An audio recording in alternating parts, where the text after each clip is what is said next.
The sterile, recycled air of an airport terminal holds a million silent stories of hellos and goodbyes. But on a cold November afternoon at Chicago O'Hare, one story was about to be told out loud. It's the story of Dr. Evelyn Reed, a mother whose simple request to sit next to her anxious 10-year-old son was met with a wall of corporate indifference and thinly veiled prejudice. It's the story of a gate manager whose power trip set the stage for a confrontation at 30,000 feet. But most importantly, it's the story of what happens when a single, calm voice of authority cuts through the noise, delivering an announcement that would not only change the flight, but ignite a firestorm of reckoning that no one saw coming. The cacophony of Chicago O'Hare International Airport was a familiar kind of chaos for Dr. Evelyn Reed. As a pediatric cardiologist, she was accustomed to navigating high-stress environments with a practiced calm. She navigated the bustling sea concourse of Terminal 1 with the same steady purpose, one hand firmly on the handle of her rolling carry-on, the other resting reassuringly on the shoulder of her 10-year-old son, Julian. Julian, a bright boy with wide, curious eyes that seemed to absorb the world in startling detail, clutched a well-worn book about the constellations. Flying was a necessary evil for him. The wonder of soaring above the clouds was always at war with the primal fear of the takeoff roar and the unsettling shudder of turbulence. The only thing that truly anchored him was the physical presence of his mother. Her hand to hold during takeoff, her calm voice explaining the mechanics of flight during a bumpy patch. These were his anchors in the sky. Evelyn was on her way to a medical conference in San Francisco, where she was the keynote speaker. It was a significant honor, a culmination of years of research into congenital heart defects. Bringing Julian was a special treat, a chance to visit the famous Exploratorium and look through the powerful telescopes at the Chabot Space and Science Center in Oakland. His excitement was a fragile, beautiful thing she was determined to protect. They had checked in online the night before, but the system had inexplicably assigned them seats apart, Evelyn in 12B, a middle seat, and Julian in 19F, a window seat several rows back. Evelyn had assumed it was a simple glitch, the kind a gate agent could fix in under a minute. It was a common occurrence in modern air travel. Families get separated by algorithms. A quick, polite conversation usually resolved it. They approached the gate G11 for transcontinental air flight 782. The area was already crowded, a sea of anxious faces, bored children, and seasoned business travelers. The gate agent, a harried-looking man in his late 20s named Tom, was typing furiously at his computer, his face illuminated by the blue glow of the screen. "Excuse me," Evelyn began, her voice warm but clear. "I'm Dr. Reed, and this is my son Julian. We're on flight 782. The system assigned us seats apart, and I was hoping you could help us find two together." He's 10 and a bit of an anxious flyer. Tom didn't look up from his screen. "Flight's full. Very full. Seating is locked. Nothing I can do." His words were clipped, dismissive. Evelyn's smile didn't falter. She was used to dealing with stressed-out interns and terrified parents. Patience was her superpower. "I understand it's a full flight, but could you just take a look? Perhaps someone would be willing to switch. My son is a minor, and it's airline policy to seat young children with a parent." Tom finally sighed and looked up, his eyes betraying a deep weariness. "Ma'am, policy is to try. The system auto-assigned. There are no two seats together. The best I can do is ask the flight attendants once you're on board." "With all due respect," Evelyn pressed gently, "it's much more disruptive to handle this once everyone is boarding." It would be so much easier to sort it out now. Can you just see if there's a passenger in 12A or 12C who is traveling alone and might be willing to switch with my son's seat in 19F? This simple logical request seemed to break something in him. He shook his head, a flicker of frustration crossing his face. I can't reassign a seat without the passenger present. I can't move people around like chess pieces. It's not that simple. Julian, sensing the tension, squeezed his mother's hand. It's okay, Mom. I can be brave. Evelyn's heart ached at his words. He shouldn't have to be. This was a simple problem with a simple solution. I appreciate that, sweetie, but it's better if we're together. She turned back to Tom. Could you please call your supervisor? Perhaps they have more system privileges. This was the final straw for Tom. He let out an exasperated breath and reached for his radio. Brenda, I have a situation at G11. A passenger is insisting on a seat change on the fully booked SFO flight. A few moments later, a woman with a severe blonde bob immaculate uniform and a name tag that read Brenda Hatcher Duty Manager strode towards the desk. She moved with an air of self-importance that seemed to part the sea of passengers. She didn't look at Evelyn or Julian. She addressed Tom directly. What's the problem? She asked, her voice sharp and devoid of warmth.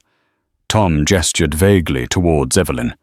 This passenger was assigned separate seats from her son. She wants me to move other passengers to accommodate her. Brenda Hatcher finally turned her gaze on Evelyn. It was a cold, appraising look. She scanned Evelyn from head to toe, her elegant but comfortable travel clothes, her professional demeanor, her black skin, and a subtle, almost imperceptible shift occurred in her expression. A mask of unyielding authority slipped into place.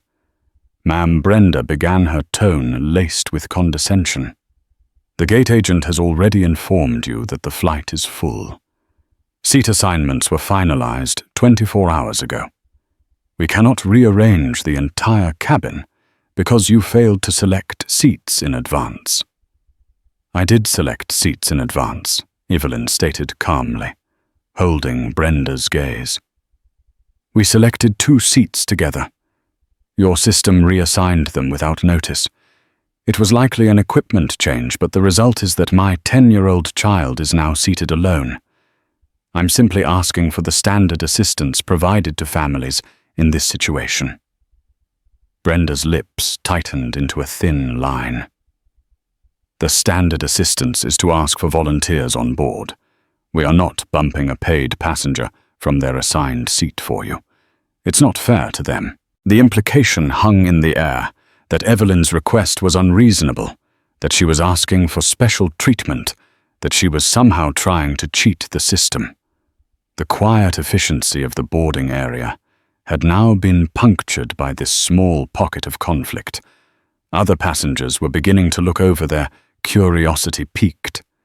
Evelyn felt a familiar, weary anger begin to simmer beneath her calm exterior. She had faced this kind of dismissive authority before. It was a carefully constructed wall of rules and regulations, deployed not to ensure fairness, but to enforce a power dynamic. I am also a paid passenger, Evelyn said, her voice dropping slightly but losing none of its clarity. As is my son. And I am not asking you to bump anyone. I am asking you to do your job and facilitate a simple switch. It happens on every single flight. Please just look at the manifest. See who is next to me. See if they're traveling alone. It's a simple fix. Brenda Hatcher crossed her arms. The system is locked. There is nothing more I can do for you at this gate. You will have to take it up with the cabin crew. She turned away, a clear dismissal. The storm had not yet broken, but Evelyn could feel the barometric pressure dropping. The air was thick with something more than just the usual airport tension. It was the charged atmosphere of a battle of wills, one that Evelyn had no intention of losing, not when her son's well-being was at stake. The pre-boarding announcement for families with small children and passengers needing extra assistance echoed through the terminal. Evelyn and Julian stood to the side, their boarding passes feeling like useless slips of paper in their hands. The interaction with Brenda Hatcher had left a sour taste in Evelyn's mouth, a cold knot of frustration tightening in her stomach. It was the casual, unmovable nature of the refusal that was so galling. It wasn't a matter of logistics. It was a matter of will. Why is she so mean? Mom. Julian whispered, his voice small. He had picked up on the undercurrents, the unspoken hostility that his mother was trying to deflect. Evelyn squeezed his shoulder, forcing a reassuring smile. She's just having a stressful day, honey. We'll sort it out. Don't you worry. But she was worried. Brenda's dismissiveness felt personal pointed. As the first boarding group was called, Evelyn saw her opportunity. A kind-faced man in his 60s, holding a boarding pass for seat 12A, was approaching the gate. He was traveling alone. This was her chance to bypass the managerial stonewall and appeal to simple human decency. "Excuse me, sir," Evelyn said, stepping forward politely. "I'm so sorry to bother you. My name is Evelyn Reed. I believe you're in seat 12. The man whose name tag on his briefcase read George Henderson stopped and smiled. "That I am. Heading home. I'm in 12. Evelyn explained, "But my 10-year-old son here has been seated rows away in 19F. He gets quite anxious during flights. I was wondering if you would be terribly inconvenienced by swapping your aisle seat for his window seat." Mr. Henderson's face softened as he looked at Julian, who was trying to look brave, but was failing to hide his nervousness. "Oh, of course. Not a problem at all, my dear. I'd be happy to. A window seat is just fine by me. It's a clear day might see the Rockies." Relief washed over Evelyn so intensely, it was almost dizzying. "Thank you. Thank you so much. I really appreciate your kindness." They approached the podium together, where Brenda Hatcher was now overseeing the boarding process with an iron fist. "Excuse me, Ms. Hatcher." Evelyn said, her voice buoyed by renewed hope. "This is Mr. Henderson from 12A. He has very kindly agreed to switch seats with my son." Brenda looked from Evelyn to Mr. Henderson, and her expression curdled. She saw a problem being solved without her authority, a situation slipping from her control. "No," she said flatly. The word hung in the air, sharp and final. Mr. Henderson looked baffled.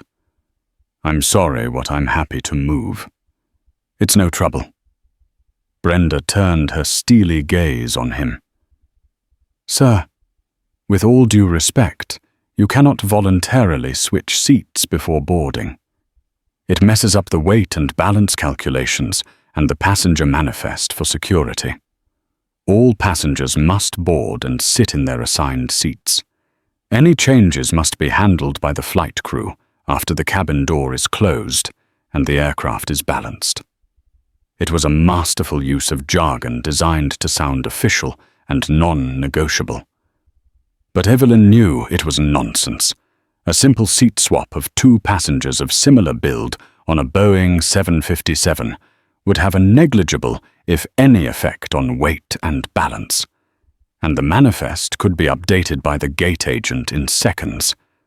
"That's absurd," Evelyn stated, her patience finally fraying. "You and I both know that's not true.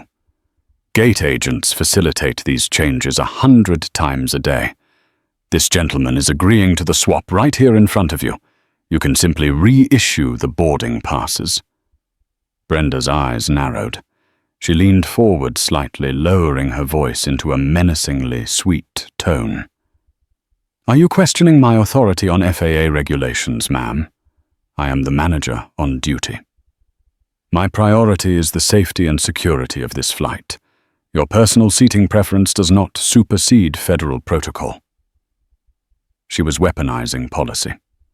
Every rule, every regulation was becoming a brick in the wall she was building between Evelyn and a solution. The issue was no longer about a mother and son. It had become a raw power struggle. Brenda was enjoying this, Evelyn realized with a sickening lurch. She was enjoying the power to say no, the power to make Evelyn's journey more difficult. Mr. Henderson, clearly uncomfortable, tried again. "Look, miss, it's really no big deal. I don't want to cause any trouble. Let the boy sit with his mother." Sir Brenda snapped her voice, losing its faux sweetness. "If you continue to interfere with the boarding process, I will have you removed. Please scan your boarding pass and proceed to your assigned seat." Thoroughly cowed and embarrassed, Mr. Henderson gave Evelyn an apologetic look and shuffled forward, disappearing down the jet bridge. Evelyn felt a surge of cold fury. This was no longer about procedure. This was a deliberate act of obstruction. She looked at Julian, whose face was now etched with worry and confusion. He was watching her, trusting her to fix this. Taking a deep breath, she centered herself. She would not lose her composure. She would not give this woman the satisfaction. "Ms. Hatcher," Evelyn said, her voice dangerously calm. "Let me be very clear. My son is 10 years old. Your airline's own contract of carriage states that you will make every reasonable effort to seat children under 13 with their accompanying adult. You have refused to even look at the seating chart. You have actively prevented a willing passenger from swapping seats. You are not following policy. You are creating a hostile situation for a paying customer and her child. I want your full name and your employee ID number. I will be filing a formal complaint." For the first time, a flicker of something uncertainty, perhaps even fear, crossed Brenda's face. The mention of a formal complaint, the calm, articulate way Evelyn dismantled her arguments, had finally pierced her armor. But it was immediately replaced by a doubling down of her aggression. "My name is on my badge," she sneered. "And if you continue with this belligerent attitude, you won't be filing a complaint. You'll be talking to airport security. We have a zero-tolerance policy for passenger aggression." She had twisted Evelyn's calm, firm advocacy into a threat. She was painting Evelyn as the aggressor, the angry black woman, a tired, toxic stereotype that Evelyn had fought against her entire professional life.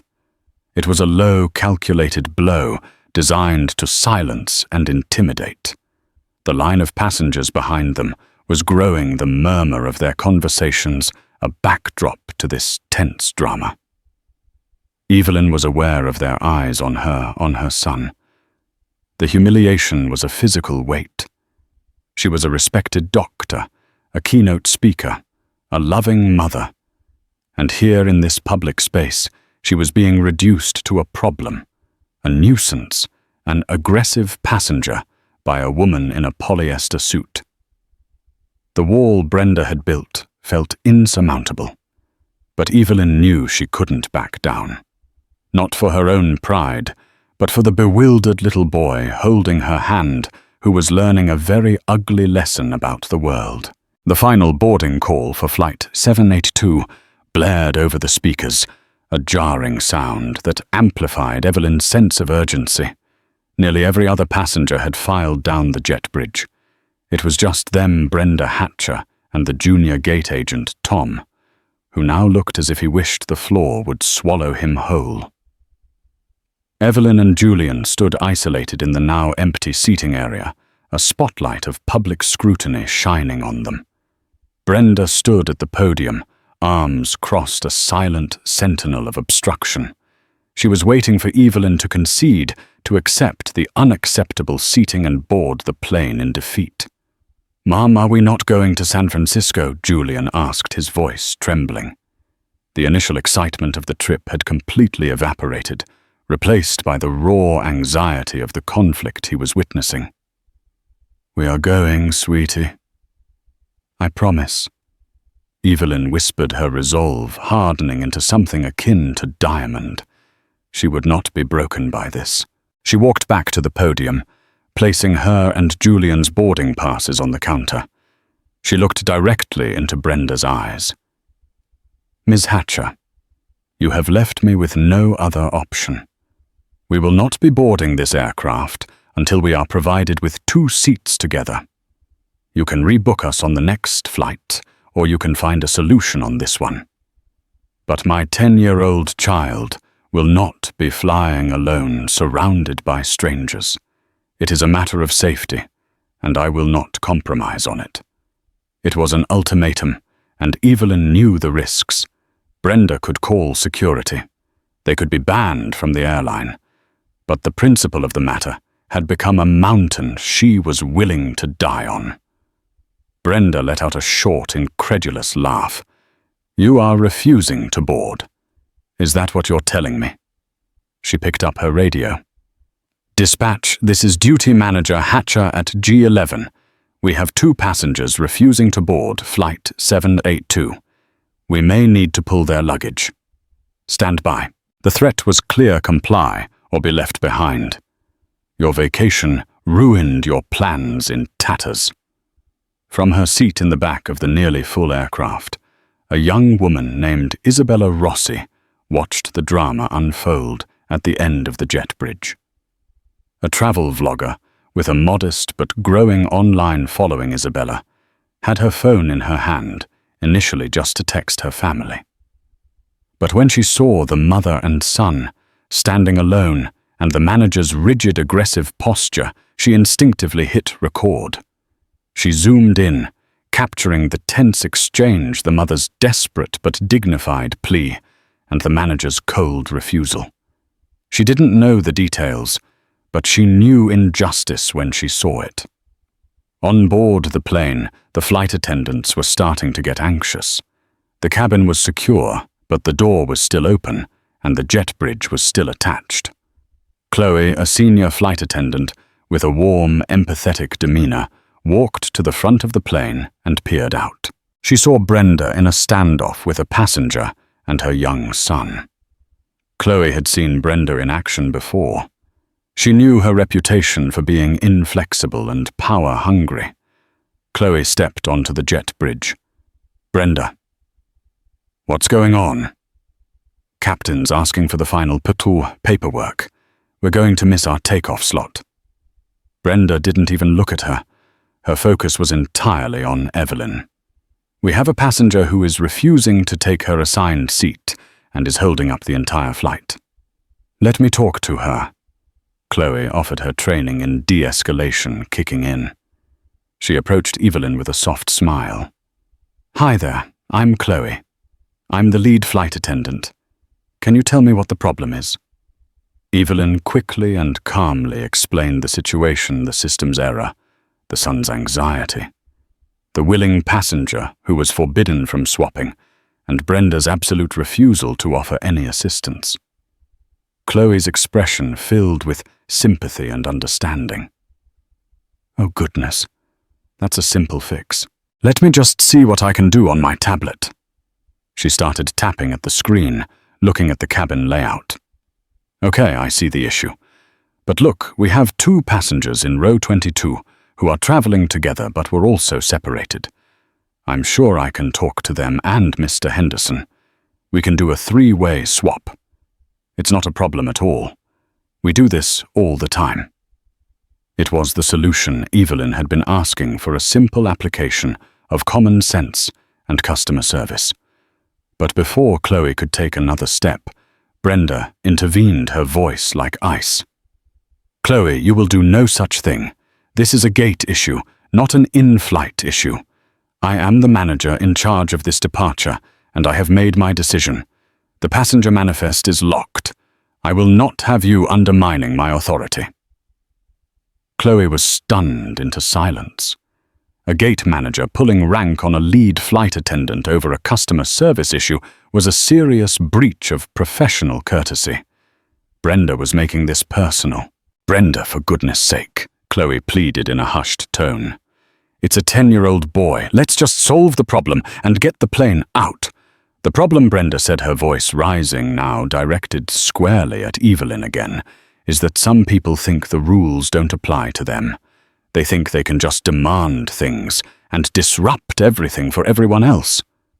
She looked at Julian, a look of profound annoyance on her face, as if his very presence was an inconvenience. That look directed at her son was what finally shattered Evelyn's composure. The carefully constructed dam of her patience broke. "Do not look at my child that way," Evelyn said, her voice low and trembling with a righteous fury. "He has been more polite and patient than any adult here. This is not about rules. This is about you. You have refused every reasonable solution. You have belittled me and dismissed my concerns. You have created this situation entirely on your own. Now, for the last time, are you going to help us? Or are you going to force me to take this to a level you will deeply regret?" The standoff had reached its zenith. The air in the jet bridge was thick with tension. Tom was frozen. Chloe was powerless, and Brenda's face was a mask of rage. She was about to press the call button on her radio, likely for airport police, to have Evelyn and her son physically removed. The flight to San Francisco, the medical conference, the trip to the exploratorium, it was all about to vanish. And then a new figure appeared at the end of the jet bridge. A man in a crisp white pilot's uniform, with 4 gold stripes on the epaulets, stepped out from the cockpit door. He was tall, with kind eyes and a calm, authoritative presence that instantly changed the atmosphere. It was Captain David Peterson. He took in the scene in a single glance. The furious manager, the frustrated flight attendant, and the mother and son standing alone, looking exhausted but defiant. What exactly, the captain asked, his voice even and steady, but carrying an undeniable weight of command, "is holding up my aircraft?" The arrival of Captain David Peterson was like a sudden change in atmospheric pressure. His presence commanded an immediate, unspoken respect that Brenda Hatcher's manufactured authority could not hope to match. He was the ultimate arbiter on his aircraft, and everyone on the jet bridge knew it. Brenda's furious expression faltered, replaced by a sycophantic smile as she turned to face him. "Captain Peterson, no problem at all. Just a minor passenger issue we're handling. We'll be closing the door in just a moment." She tried to wave the situation away, as if it were a triviality. Captain Peterson didn't smile back.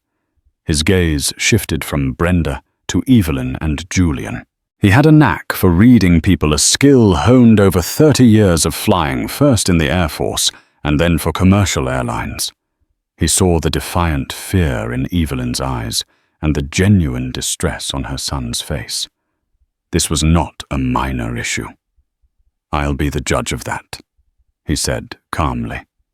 He walked past Brenda, closing the distance to Evelyn. He crouched down slightly to be on eye level with Julian. "Hey there, Chief." "What's your name, Julian?" the boy mumbled, intimidated by the uniform, but reassured by the man's kind eyes. Julian, the captain, repeated, nodding. "I'm Captain Peterson. It's my job to make sure everyone on our flight is safe and comfortable." "Is there a problem?" Julian looked at his mom, who gave him a small nod of encouragement. "The lady won't let me sit with my mom," he said simply. His child's honesty, cutting through all the bureaucratic nonsense. The captain's eyes met Evelyn's. "Ma'am," he prompted. Evelyn, feeling a sliver of hope, for the first time in an hour, laid out the facts with the precision of a surgeon delivering a diagnosis. She explained the initial seat separation, her attempts to resolve it, Mr. Henderson's willing offer to switch, and Brenda's steadfast refusal to allow any solution, citing non-existent regulations about weight balance and security manifests. She relayed the entire maddening ordeal in a calm, factual tone, making no accusations, simply stating what had happened. Captain Peterson listened intently, his expression unreadable, but his focus absolute. He didn't interrupt. When she was finished, he stood up to his full height and turned slowly to face Brenda Hatcher. Ms. Hatcher. He began, his voice still quiet, but now laced with steel. Is what this passenger telling me accurate? Did you forbid another passenger from voluntarily swapping seats with her child? Brenda seemed to shrink under his gaze. The bluster and arrogance she had shown Evelyn completely evaporated, replaced by a defensive posture. Captain, with all due respect, I was following protocol.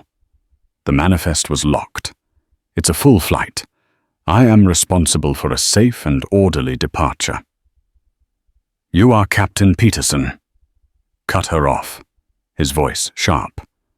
And part of an orderly departure is using common sense to resolve customer service issues before they delay a flight with 180 other passengers on it. You are telling me that you could not reissue 2 boarding passes? My system access is limited after a certain point, Brenda stammered, grasping at straws. Then you call an operations agent who does have access. The captain countered, his knowledge of ground procedures clearly superior to hers. Or you simply note the swap on the manifest you hand to my first officer. Or you allow the flight crew to handle it, as Miss Chloe here was attempting to do. You had multiple solutions. You chose none of them. Instead, you chose to delay this departure and cause distress to a child. Why? The question hung in the air, a direct challenge to her competence and her motives. Brenda paled. She had no answer.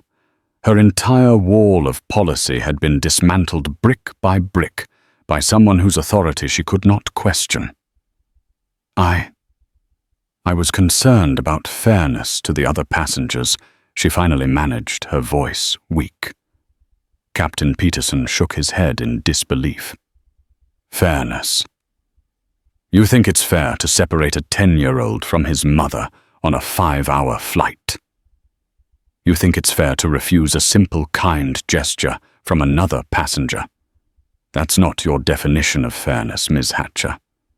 That's your definition of obstruction. He turned to Chloe, the flight attendant. Chloe, please escort Dr. Reed and her son onto the aircraft. Find Mr. Henderson in 12A. And the young man's seat in 19F. You have my full authority to reseat whoever you need, to wherever you need to ensure this family sits together. If anyone has an issue, you tell them to talk to me personally. Yes, Captain Chloe said, a broad smile of relief spreading across her face. She gestured warmly to Evelyn and Julian. Come with me. Let's get you settled. As Evelyn walked past Brenda, she didn't look at her. There was no triumph in her expression, only a profound, bone-deep weariness. The fight had taken its toll. All she wanted was to sit down, hold her son's hand, and feel the engines start to roar, the signal that this ordeal was finally over. But Captain Peterson wasn't finished with Brenda. As Evelyn and Julian stepped onto the plane, they heard his final words to the duty manager, delivered in a low, unwavering tone that carried the full weight of his command. You and I will be having a conversation with the station chief as soon as I land in San Francisco. Your behavior today was unacceptable and unprofessional. It does not reflect the standards of this airline, and it will not happen again on my watch. Now get me my final paperwork, so I can fly my plane. He turned without waiting for a reply and strode into the cockpit. Brenda Hatcher was left alone on the jet bridge, her face a storm of humiliation and fury. She had picked a fight with the wrong passenger and been publicly dressed down by the one person in the airport she could not overrule. The pilot's intervention was decisive and absolute, but no one, not even Evelyn or the captain himself, could have predicted the seismic aftershocks that were about to follow. Stepping from the tense, sterile atmosphere of the jet bridge into the warm, bustling cabin of the Boeing 757 was like entering another world. Evelyn felt hundreds of pairs of eyes on her and Julian. They were the cause of the delay, the protagonists of the drama everyone had been craning their necks to see. She felt a flush of embarrassment, but it was quickly replaced by a sense of quiet vindication. Chloe, the flight attendant, was wonderful. She led them down the aisle with a comforting hand on Julian's back. "Don't you mind any of these folks?" she whispered. They'd all do the same for their kids. She paused at row 12 and spoke quietly to Mr. Henderson, who was already half out of his seat, ready to move. "Sir, thank you for your patience. If you'd be so kind as to take the seat in 19F, we'd be very grateful. Anything for the cause." He winked at Julian, who managed a small, shy smile in return. Evelyn and Julian slid into their seats, 12A and 12B. The simple act of sitting down together felt like a monumental victory. Julian immediately grabbed her hand, his small fingers intertwining with hers, a silent communication of relief and love. "Thank you, Evelyn," mouthed to Chloe, who simply nodded and continued with her pre-flight duties. The cabin door closed with a solid, reassuring thud. The engines began to whine, spooling up for departure. The safety demonstration video played on the seatback screens. For all intents and purposes, the crisis was over. It had been a localized, intensely personal battle, fought and won at the gate. But Captain David Peterson felt differently. He knew that what had happened on the jet bridge wasn't just a customer service failure. It was a failure of humanity, and it had happened under his command on his flight. The other 180 passengers only knew they were delayed because of a passenger issue. He felt they deserved to know the truth. He believed that silence in the face of such petty cruelty was a form of complicity. Just as the plane began its slow pushback from the gate, the PA system chimed. "Good afternoon, folks. This is your captain speaking from the flight deck." His voice was calm, resonant, filling the cabin. "First, I'd like to welcome you aboard Transcontinental Flight 782 with service to San Francisco. We're looking at a flight time of about 4 hours and 35 minutes once we're airborne, and the weather looks good all the way to the coast."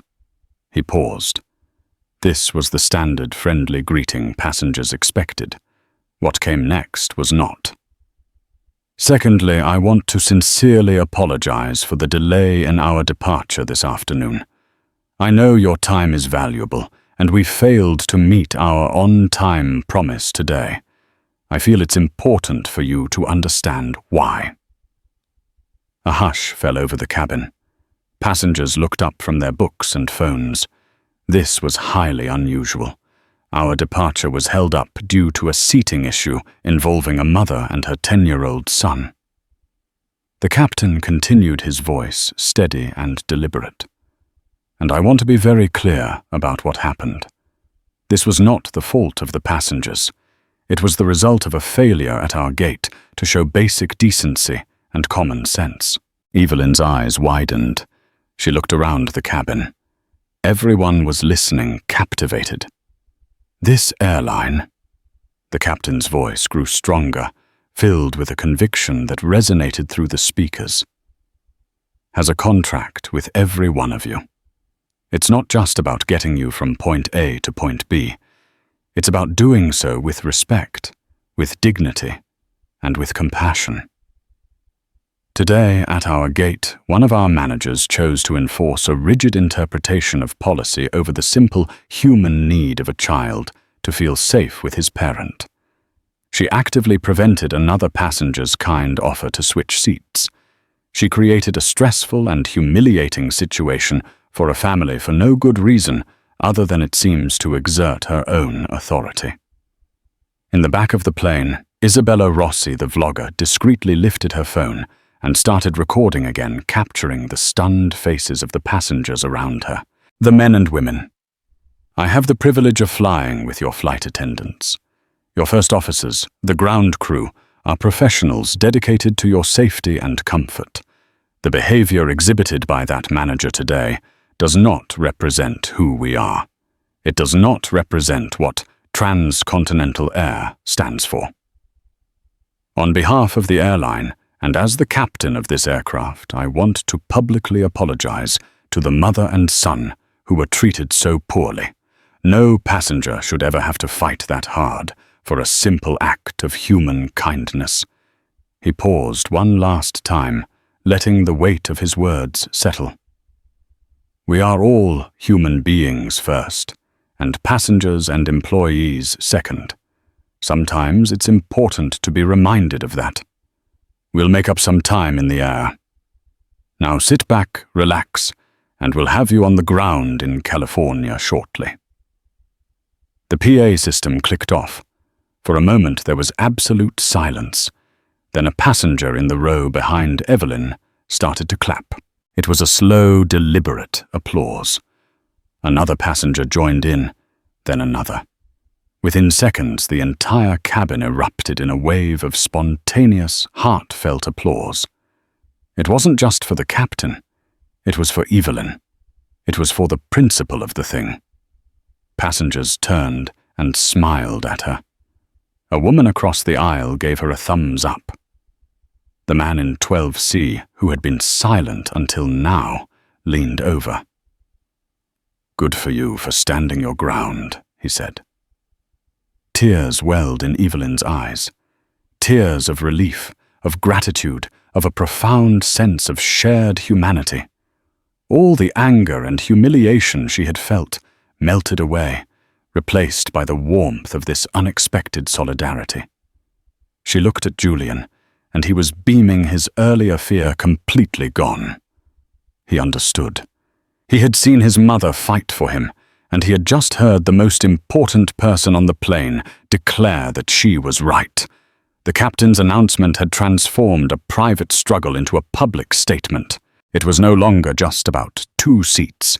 It was about right and wrong.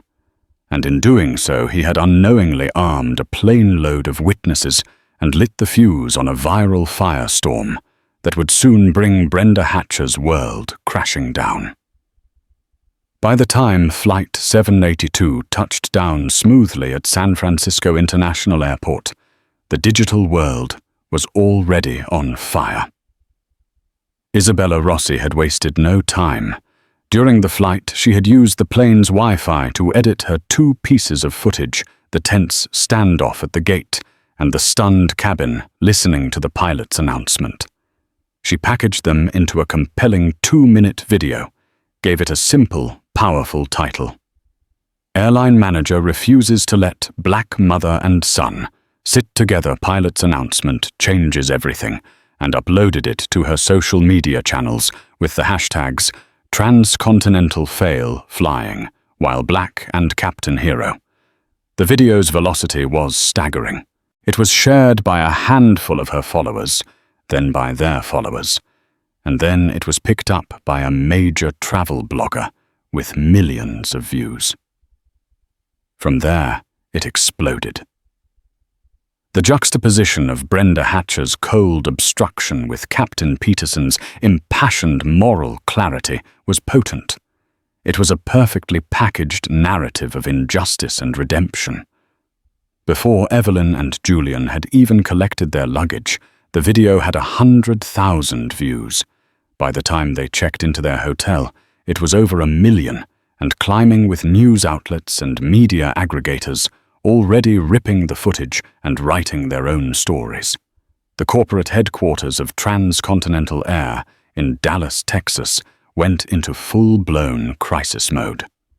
On a Monday morning, Richard Sterling, the sharp-suited vice president of public relations, walked into his office to find his inbox overflowing and his phone ringing off the hook. The video was everywhere. His team was already in a panic. "What do we know?" Sterling demanded, striding into the emergency meeting he'd called in the PR war room. A young social media analyst pointed to a massive screen showing the cascading negative comments.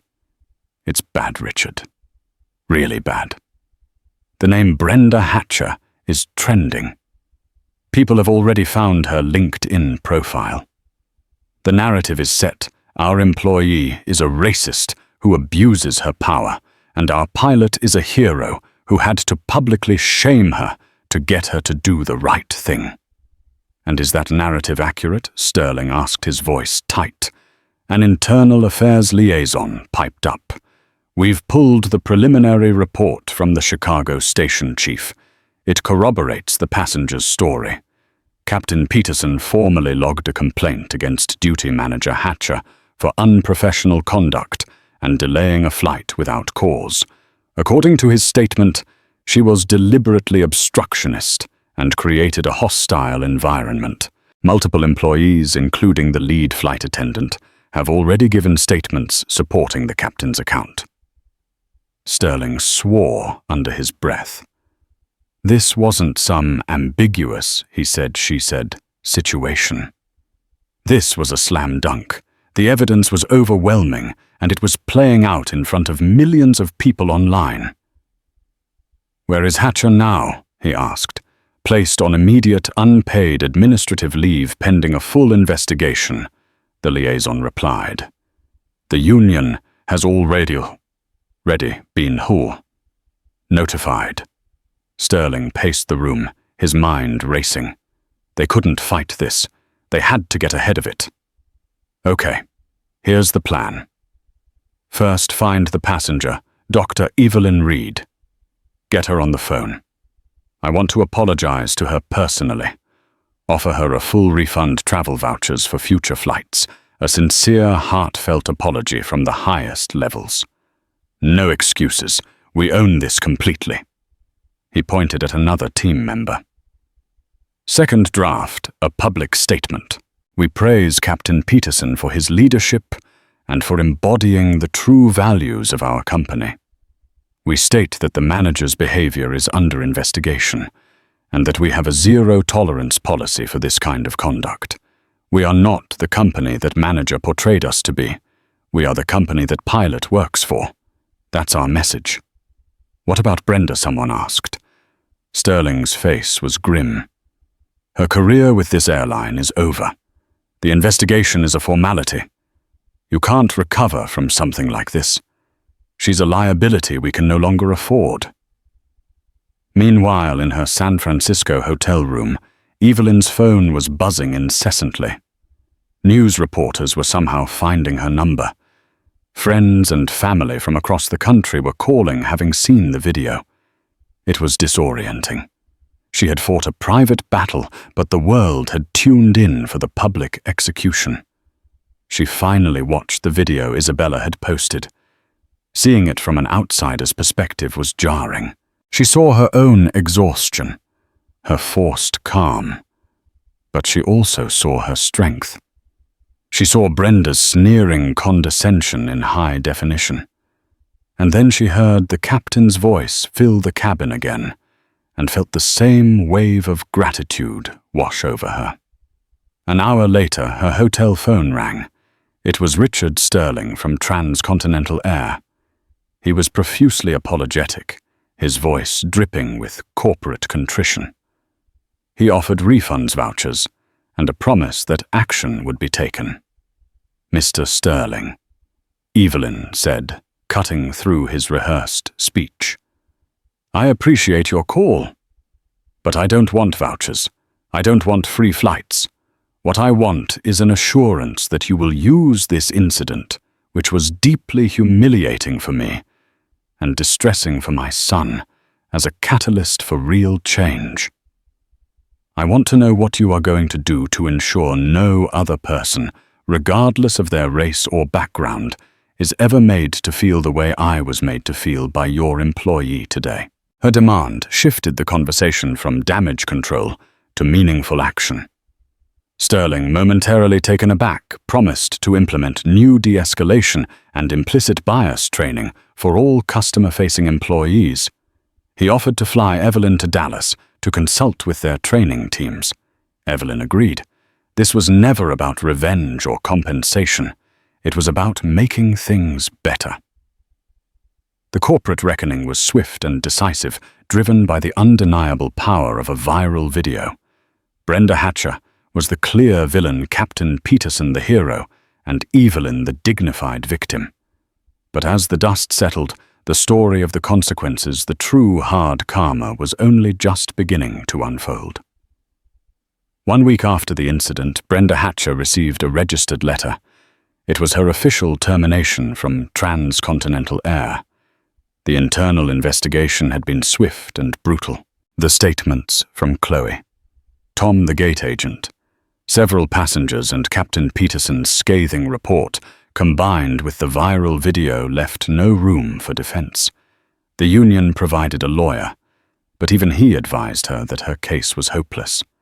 She was fired for cause gross misconduct, endangerment of company reputation, and failure to perform her duties. Brenda's world collapsed. For 25 years, her identity had been inextricably linked to her job. She had started as a ticketing agent and clawed her way up to duty manager. The uniform, the authority, the power to enforce rules, these were the pillars of her self-worth. Now they were gone. Her immediate reaction was rage, not remorse. She saw herself as the victim. In her mind, Evelyn Reed was an entitled, argumentative passenger who had goaded her. Captain Peterson was a showboating moralist who had thrown her under the bus to look like a hero. The world, amplified by social media, had judged her without knowing her, without understanding the pressure she was under. Fueled by this self-pitying anger, she hired a lawyer and filed a lawsuit for wrongful termination, defamation, and emotional distress. It was a disastrous move. The legal discovery process was merciless. Transcontinental's lawyers dug into her employment history, and a clear, damning pattern emerged. Over the past decade, Brenda Hatcher had been the subject of 17 formal passenger complaints. 12 of those complaints were filed by people of color. Phrases like condescending, unhelpful, hostile, and abusive use of authority appeared again and again. She had never been formally disciplined because the complaints were always individual incidents, and she was an expert at framing them as passengers, failing to follow policy. But viewed together, they painted a portrait of a manager who consistently used her power to intimidate and belittle with a clear bias towards minority customers. Her lawsuit was dismissed in summary judgment. The judge's ruling was scathing, calling her legal action frivolous and an attempt to profit from her own misconduct. The failed lawsuit only generated another round of negative press, cementing her reputation as the infamous gate manager, Brenda. The hard karma, however, went far beyond the loss of her job and a failed lawsuit. It was more insidious. The notoriety from the viral video made her unemployable in the airline industry, the only industry she knew. No other airline would touch her. Even jobs in adjacent fields like hotel management or logistics were impossible to get. Her name was now toxic. A simple Google search brought up dozens of articles and the video of her at her absolute worst. Her personal life began to unravel. Friends, embarrassed by the association, stopped calling. Her sister, who lived in another state, told her she couldn't visit for Christmas because her husband was uncomfortable with the situation. The community she had lived in for years now felt hostile. She would see neighbors whisper when she went to the grocery store. People would recognize her and pull out their phones, trying to sneak a photo. She became a prisoner in her own home. The shame and isolation, a constant suffocating weight. Months later, a local investigative journalist did a "Where is she now?" piece. In a brief on-camera interview on her front porch, Brenda looked like a different person. Her severe bob was unkempt, her face pale and drawn. She spoke of her regret, but it was still tinged with bitterness. "One bad day," she said, her voice cracking. "You have one bad day after 25 years of service, and the whole world decides you're a monster. They don't know what it's like." But the reporter had done his homework. He had spoken to Tom, the original gate agent. Tom, who had since been promoted, confessed that Brenda's one bad day was in fact her every day. "We all knew who she was," Tom said off the record. "We called her the Wall, because no matter how reasonable a request was, her first answer was always no. She seemed to enjoy it. What happened with Dr. Reed? That was just the day she finally got caught." For Evelyn Reed, the aftermath was profoundly different. She accepted Transcontinental's invitation to consult on their new training modules. She brought her professional experience as a doctor, her understanding of how to communicate under pressure, how to show empathy, how to de-escalate fear to the corporate world. The program she helped design, focusing on humanity first, policy second, was implemented company-wide. Captain Peterson was officially commended by the airline for his decisive leadership. He received thousands of letters and emails from people around the world thanking him for his integrity. He and Evelyn stayed in touch, forming an unlikely friendship forged in the crucible of that day at O'Hare. The true lasting impact, however, was on Julian. The trip to San Francisco became a core memory. He marveled at the giant telescopes at the Chabot Observatory, his fear of flying replaced by a renewed fascination with the stars. But more importantly, he had learned a vital lesson. He saw his mother refuse to be silenced. He saw a stranger, Mr. Henderson, offer kindness for no reason. He saw a man in a position of ultimate authority. Captain Peterson used his power not to enforce rules, but to enforce decency. He learned that while there is ugliness and prejudice in the world, there is also courage, integrity, and a vast interconnected community of people who will stand up for what is right. The karma that found Brenda Hatcher wasn't a supernatural force. It was simply the logical, inevitable consequence of a life lived with a closed heart. It was the bill for years of petty cruelties finally coming due. And the positive ripple effect that surrounded Evelyn Reed was the inverse of that equation, the result of a life lived with dignity, patience, and a fierce, unwavering belief that everyone deserves to be treated with respect. It was a real-life story that proved that sometimes the arc of the moral universe doesn't just bend toward justice, it gets a firm, decisive push from ordinary people choosing to do the extraordinary thing. In the end, this wasn't just a story about a seat on an airplane. It was a story about the clash between rigid authority and compassionate leadership, between casual prejudice and unshakable dignity. It's a powerful reminder that our daily choices, our small acts of kindness or cruelty, can have consequences that ripple further than we could ever imagine. Dr. Evelyn Reed's refusal to back down, coupled with Captain David Peterson's courageous stand for what was right, didn't just change one family's travel plans. It sparked a global conversation and forced a multi-billion-dollar corporation to re-examine its soul.